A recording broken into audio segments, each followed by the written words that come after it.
നമസ്കാരം. മലയാളി വാർത്തയിലേക്ക് സ്വാഗതം. കാലവർഷം എത്തും മുമ്പ് തന്നെ ഇടതുമുന്നണിയിൽ കാറും കോളും രൂപപ്പെട്ടിരുന്നു.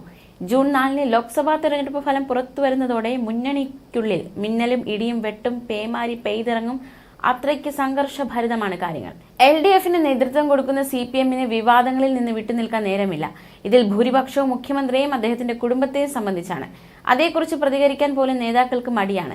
ശക്തവും സത്യസന്ധവുമായ നിലപാടെടുത്തിരിക്കുന്നത് CPI ആണ്. അവർ ഈ വിഷയങ്ങളിലൊന്നും ഇടപെടുന്നില്ല. എല്ലാം നോക്കിക്കണ്ട് കാര്യങ്ങൾ വിലയിരുത്തുകയും ശക്തമായ നിലപാട് സ്വീകരിക്കുകയും ചെയ്യും.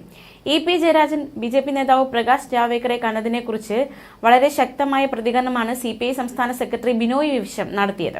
CPMൽ മുഖ്യമന്ത്രി ഒഴികെയുള്ള മന്ത്രിമാരെ കുറിച്ചൊന്നും പാർട്ടി പ്രവർത്തകർക്ക് വലിയ മതിപ്പില്ല. എല്ലാവരും പിണറായി വിജയനെ അനുസരിച്ച് നിൽക്കുന്നവരായി മാറിയിരിക്കുന്നു എന്നാണ് വിമർശനങ്ങൾ. സ്വന്തം നിലപാട് പോലും പലർക്കും വ്യക്തമാക്കാനാകുന്നില്ല. അതുകൊണ്ടാണ് എക്സൈസ് വകുപ്പ് തീരുമാനിക്കേണ്ട മദ്യനയത്തിന്റെ യോഗം ടൂറിസം വകുപ്പ് വിളിച്ചു ചേർത്തിട്ടും മന്ത്രി MP രാജേഷിന് ഒന്നും പ്രതികരിക്കാനില്ലായിരുന്നത്. ലോക്സഭാ തെരഞ്ഞെടുപ്പ് ഫലം പുറത്താകുമ്പോൾ തിരുവനന്തപുരത്തും തൃശൂരും CPI തോറ്റാൽ വലിയ അടിയായിരിക്കും മുന്നണിയിലുണ്ടാവുക. BJPയും CPMും തമ്മിൽ ഈ മണ്ഡലങ്ങളിൽ അന്തർധാരയുണ്ടെന്ന വാർത്ത വളരെ സജീവമായിരുന്നു. അത് ശരിവയ്ക്കുന്ന പല സംഭവങ്ങളും അരങ്ങേറുകയും ചെയ്തു. എൻഫോഴ്സ്മെന്റ് ഡയറക്ടറേറ്റും SFIOയും മുഖ്യമന്ത്രിയുടെ മകൾക്കെതിരെ കേസെടുത്തിട്ടും അറസ്റ്റ് ചെയ്യുന്നത് പോയിട്ട് ചോദ്യം ചെയ്യാൻ വിളിപ്പിച്ചു പോലുമില്ല. കരുവന്നൂർ ബാങ്ക് വായ്പാ തട്ടിപ്പിൽ മുൻ മന്ത്രി AC മൊയ്തീൻ, CPM സംസ്ഥാന സെക്രട്ടേറിയറ്റ് അംഗം PK വിജു തുടങ്ങിയവർക്ക് പങ്കുണ്ടെന്ന ആക്ഷേപം ശക്തമായിരുന്നെങ്കിലും ഒന്നും സംഭവിച്ചില്ല. തിരുവനന്തപുരത്ത് ജയിച്ചില്ലെങ്കിലും 2ാം സ്ഥാനത്തെങ്കിലും എത്തിയില്ലെങ്കിൽ മുന്നണിക്ക് നാണക്കേടാകും. തെരഞ്ഞെടുപ്പ് പ്രചരണത്തിന് തിരുവനന്തപുരം ജില്ലയിലെ CPI നേതാക്കളുടെ അഭാവം ചർച്ചയായിരുന്നു. അവരുടെ ജില്ലാ സെക്രട്ടറി V ജോയ് ആറ്റിങ്ങലിൽ സ്ഥാനാർത്ഥിയായത് അവരെ സംബന്ധിച്ച് പ്രധാനപ്പെട്ട കാര്യമായിരുന്നു. വടകര അടക്കമുള്ള ചില മണ്ഡലങ്ങളിൽ CPI നേതാക്കളുടെ ഭാഗത്തു നിന്നുണ്ടായ ചില തന്ത്രങ്ങൾ പാളിപ്പോയി.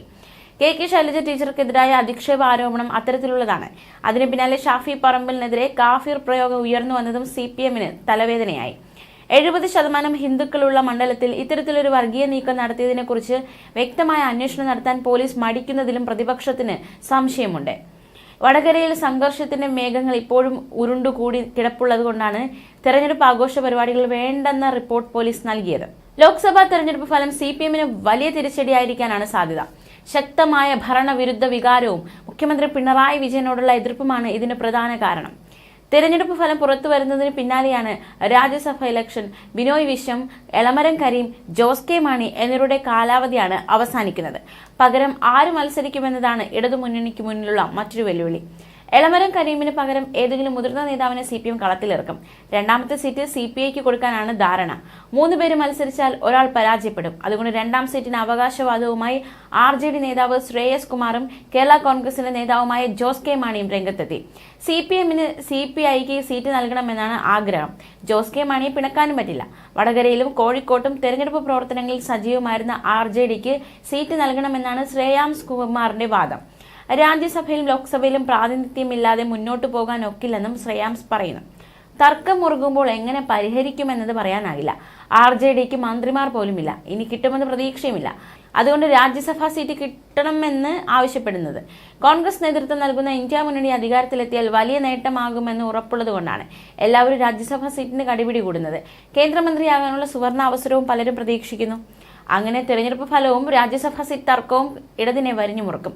മുഖ്യമന്ത്രിക്കും മകൾക്കുമെതിരായ പ്രശ്നങ്ങൾ ഉടൻ അവസാനിക്കില്ലെന്നും ഇടയ്ക്കിടെ ക്യാപ്സ്യൂൾ പോലെ കേന്ദ്ര ഏജൻസികൾ ഇത് ഉയർത്തിക്കൊണ്ടുവരും. അതിൽ വലിയ കാര്യമുണ്ടാകില്ലെന്നാണ് രാഷ്ട്രീയ നിരീക്ഷകർ വിലയിരുത്തുന്നത്. മുന്നണിയുടെ പ്രതിച്ഛായയെ ബാധിക്കുകയും ചെയ്യും. അതുകൊണ്ട് തദ്ദേശ തെരഞ്ഞെടുപ്പിലും പിന്നീട് വരുന്ന നിയമസഭാ തെരഞ്ഞെടുപ്പിലും LDF ദുർബലമാകാനുള്ള എല്ലാ സാധ്യതകളുമുണ്ട്. അതിന് വഴിവെട്ടിയതാകട്ടെ സാക്ഷാൽ പിണറായി വിജയൻ. ന്യൂസ് ഡെസ്ക് മലയാളി വാർത്ത.